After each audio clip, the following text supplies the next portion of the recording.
Are You There, God? A Book About Faith. Written by Allia Zobel Nolan. Illustrated by John Bendel Brunello. Little Cub heard the wooden floor creak. He peeked out from under the covers, drew them close under his chin, and stared into the darkness. A street light shone through the window, and he could see a hairy monster's shadow on the shade. He was sure another monster just went into his closet, and the third was almost certainly hiding under the bed. "Are you there, God?" he whispered, then pulled the covers over his head. Mama Tiger opened the door. "Honey," she asked, "is anything wrong?" Little Cub sat up. "Monsters are scaring me," he said, "and I can't sleep." "Little Cub," Mama said, "you don't have to be afraid. God is here, and He'll protect you. And if you ask Him, He can help you be brave. Okay?" "Okay," said Little Cub, and he settled down to sleep. The next morning, Little Cub walked with Mama to the bus. It was his first day of school, and his stomach was doing flip-flops. "Mama," said Little Cub, "I'm scared." "Don't worry," said Mama Tiger as she kissed him. "You'll do just fine." Little Cub got on the bus and looked for a seat. He felt his face turn red. "Are you there, God?" he said quietly. Then he sat down next to a boy wearing a soccer t-shirt and glasses. Little Cub didn't know whether he should say something or not. But he figured if the boy was as scared as he was, maybe talking would make them both feel better. "Nice shirt," he said. "Do you play soccer?" "No, but I want to someday," the boy said. "Me too," said Little Cub.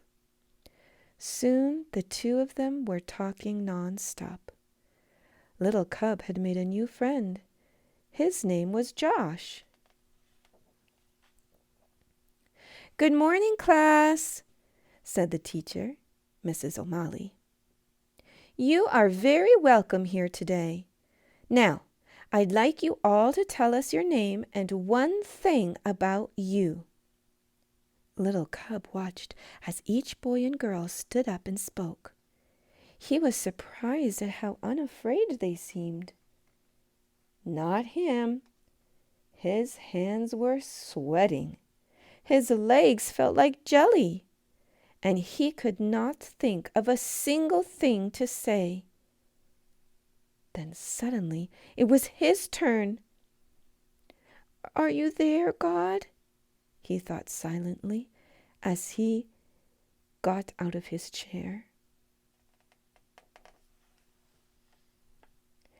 "I'm Little Cub," he said, and I...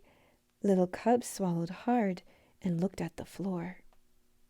That's when the idea came to him. "And I've got big feet," he said, and then blurted out, "and they're great for running fast."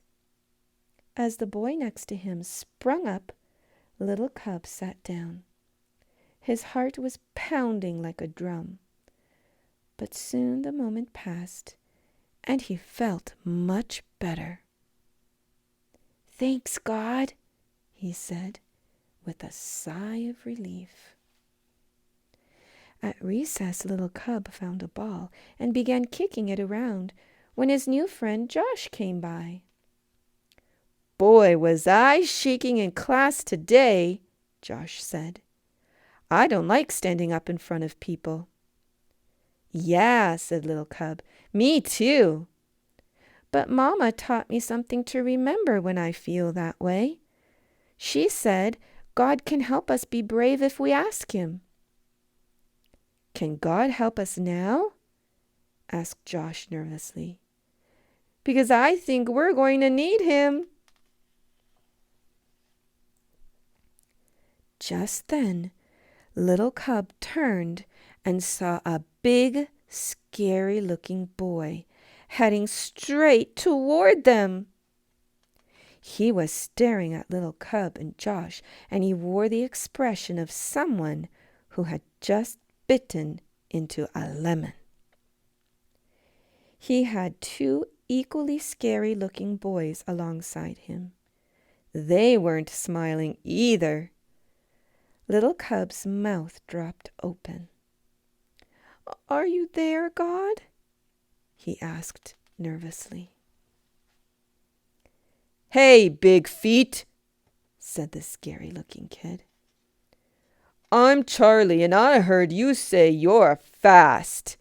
Well, I'm the fastest runner around here, not you," he said.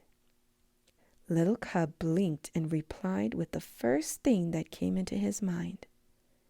"Well, let's see if you can catch me," he yelled over his shoulder.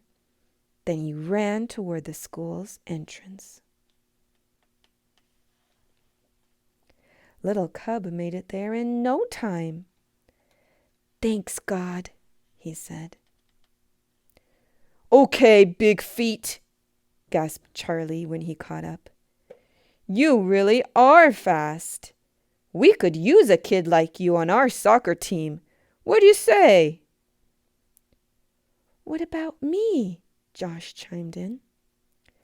Before Charlie could answer, Little Cub said, "I don't play unless he plays." "Well," said Charlie. "Okay."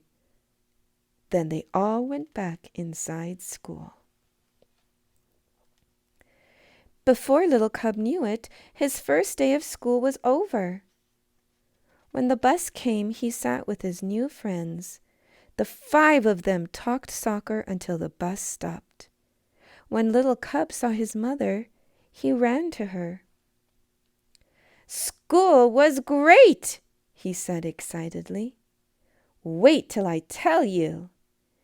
Then, as they walked home, Little Cub told Mama each and every detail of his day. Bedtime came, and Mama looked in on Little Cub as he knelt to pray. She wanted to ask him how he managed to deal with his first day jitters so well. "God," she heard Little Cub say, "thank you for being there. I was really scared, but it turned out to be the best day ever. Amen." Mama Tiger smiled and closed the door. She had gotten her answer without even asking.